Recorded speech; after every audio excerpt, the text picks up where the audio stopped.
바이타 유튜브에서 많이 본 분이죠. 그는 퍼플 벨트와 브라운 벨트에서 월드 챔피언을 지냈습니다. 블랙 벨트로 승급한 뒤에도 지역 오픈에서 우승을 하는 모습을 보이곤 했죠. 그는 자신의 유튜브와 웹사이트를 통해 기술과 주짓수에 대해서 이야기하곤 합니다. 실제로 차분한 설명과 디테일이 인상적이라 저도 몇 번이나 참고하곤 했습니다. 그런 그가 초보자를 위한 주짓수 훈련에 대해서 이야기를 담았습니다. 스텝 바이 스텝 시스템 to learn 주짓수 fast. 주짓수를 빠르게 배우는 단계별 시스템이라고 해석할 수 있을까요? 한번 같이 보시면서 이야기 나눠보시죠. So if you're watching this video, you probably already trained jiu-jitsu. And maybe you've noticed it's actually not the easiest sport to get better at. So I decided to make a step-by-step guide to try to help speed up the process for you and make it easier to learn. So the first thing to understand is jiu-jitsu, of course it's a physical sport, but it's a largely cerebral sport as well. If you think about it, the difference between you and someone who's much better than you, of course there may be physical differences, maybe someone's in better shape, but really it's their pattern recognition and their ability to make good choices at the right moment. So if you took your current conditioning level and you just took the knowledge and timing of a world-class competitor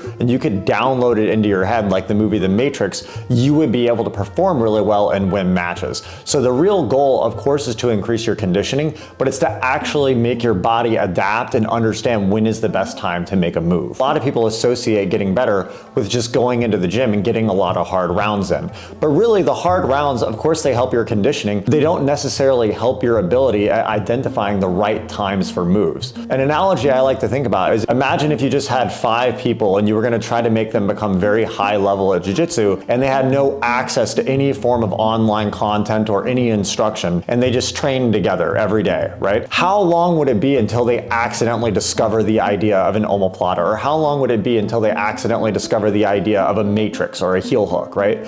So they could train for 5 years, killing themselves every single day, going really hard and never make those discoveries. So just by watching one instruction or learning one detail from learning from someone, you can save 5 years of effort of developing new technique. When you understand this, you understand how important it is to be efficient and smart with your training to speed up the learning process. The next principle to understand is that really all jiu-jitsu is a combination of multiple mini positions. It's multiple different skill sets. If you try to understand the mass of an entire jiu-jitsu match, it's very difficult because there's so many different patterns happening. Like you can do a triangle choke, you can hold mount, you can do a matrix, you can finish a heel hook, and all of those things are completely different skill sets. In fact, I would argue there's more in common with soccer and rugby than there is between doing a heel hook and finishing a triangle choke. So in the beginning, when you learn, you want to focus on learning separate positions, and as you learn all these different positions, eventually all a normal match is a collection of multiple specific positions. So then the big question for you becomes, what positions should you work on first? So if you don't know what to work on first, the first step in this process is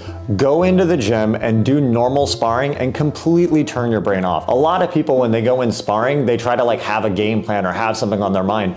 But when you're in a tournament or if you're doing like a self-defense thing and someone attacks you, you don't have time to think. You cannot be in a match trying to plan out what you're gonna do next. So how you act when you're in a real sparring match and you're just having to fight, that's what your real jiu-jitsu is. That's like what your core knowledge is. So when you don't know where to go in your game, go into the gym and just do a night of normal hard sparring. At the end of that sparring, the most important part, it's not the sparring, but it's your reflection after the sparring. And what you need to do is actually analyze in your matches where you have problems. And that's gonna be different for each person. Maybe you struggle to get out of side control.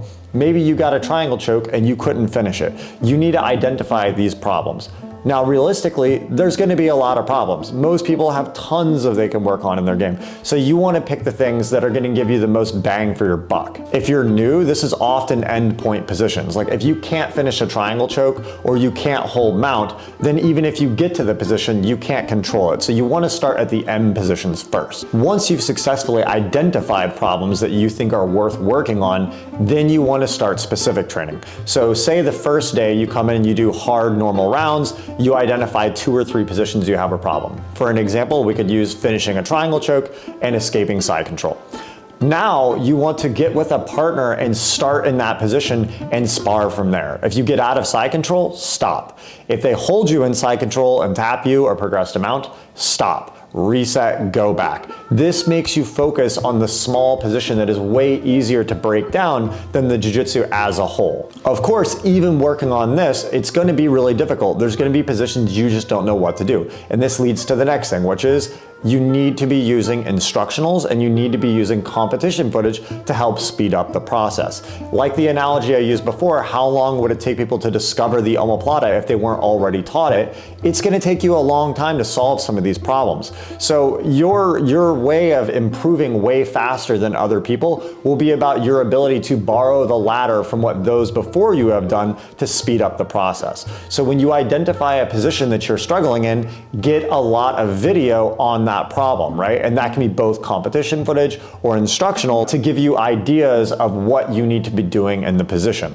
Now you need to balance the feedback between specific sparring in the position and watching the instructional. If someone in an instructional shows a side control escape, that's great, but if you specific spar in the position and your opponent is holding you slightly different than what the person in the instructional is showing, then what they showed is not going to work. So you need the real feedback of starting in the position and identifying the problems of where their hands are, what they're doing, and then seeking out answers for those problems, be it in the instructional or competition footage.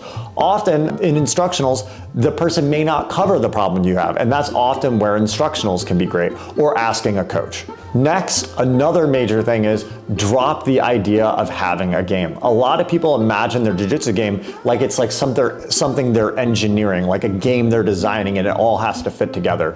But that's not really a good way to look at it, because whatever your skill level is, you want to be significantly higher than that. And with your current level, you can't really make good decisions about what your game should look like when you're more advanced. So an example would be, imagine if a white belt came in and you asked them, what do you want your game to look like 10 years from now? They can't have an educated decision on that. They don't know how positions work. They don't even know what all guards there are or what all passes they are, right? So instead you focus on developing general knowledge, and as you have more general knowledge, you'll be able to combine things in ways that make sense. But whatever your current level is, you won't be able to know what you can do until you have that future knowledge. So like I said before, the goal is to do regular sparring, identify problem positions, work on them. Additionally, if you see positions that you know other people are really successful with, even if it's not a problem in your game, but you think it's a worthwhile skill to develop, then focus on that and specific training it. But the main thing is that you're developing specific training ability in these positions.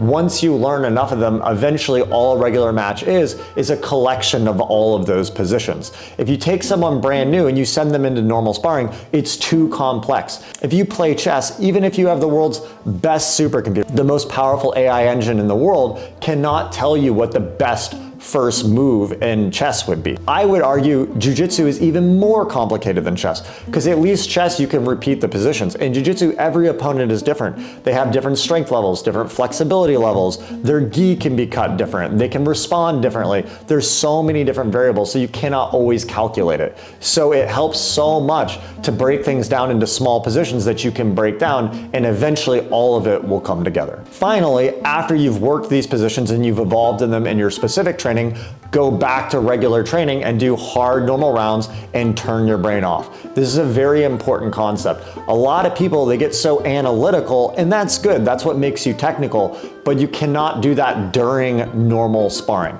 In normal sparring, you need to turn your brain off and trust that whatever your body gives you at that moment is the best thing you can do, because then you'll react fast. If you freeze, you won't act fast enough for the moves to work. An analogy I like to use, it's like if you try to jump. The technique of jumping makes sense. You bend your legs, you exert force, you go in the air. But if you do it too slow, even if you do the technique correct, you won't go in the air, because it requires a certain amount of force to be able to jump in the air. And technique is the same way. If there's a position and you make the right choice of technique, but you do it too slow, it still won't work. So it's more important that during a regular round, you move fast and hard and trust that what your brain gave you in that moment is the best thing you could have done. Of course, you'll make bad decisions, and as you identify those things, then when you go into specific training later or the next day, that's the time to analyze what you're doing and try to reprogram your brain. So you want that cycle of going into normal rolling,